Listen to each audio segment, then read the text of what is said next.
ગુજરાતમાં ફરી માવઠાની આગાહી. હવામાન નિષ્ણાંત પરેશ ગોસ્વામીનું અનુમાન. ફરી પડશે હળવો વરસાદ. 25 ઓક્ટોબરથી 2 નવેમ્બર વચ્ચે વરસાદની શક્યતા છે.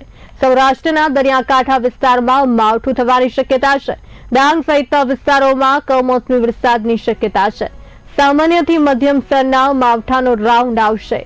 રાજ્યમાં માવઠા દરમિયાન પવનની ઝડપ નોર્મલ દિવસો કરતા વધારે રહેશે, એટલે કે જોરદાર પવન પણ ફૂંકાશે માવઠા સાથે. ગુજરાતમાં ફરી માવઠાની આગાહી હવામાન નિષ્ણાંત પરેશ ગોસ્વામીએ કરી છે. 25 ઓક્ટોબરથી 2 નવેમ્બર વચ્ચે વરસાદની શક્યતા છે.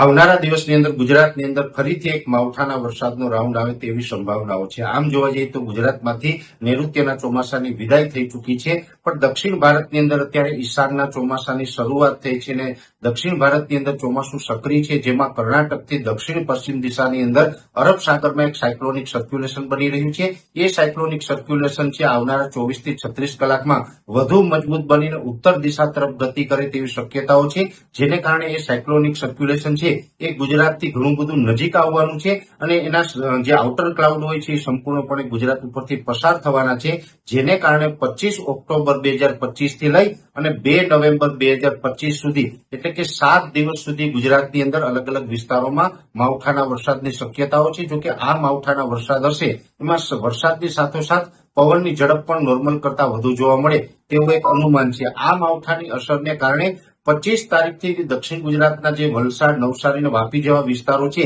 ત્યાંથી માવઠાના વરસાદની શરૂઆત થઈ જશે.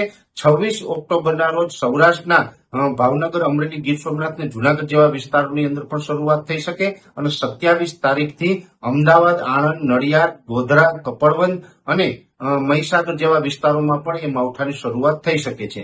એટલે જે 25 તારીખથી જે અલગ અલગ વિસ્તારમાં માવઠાની શરૂઆત થશે એ 2 નવેમ્બર સુધી રાજ્યના અલગ અલગ વિસ્તારોમાં માવઠાની અસર થવાની છે,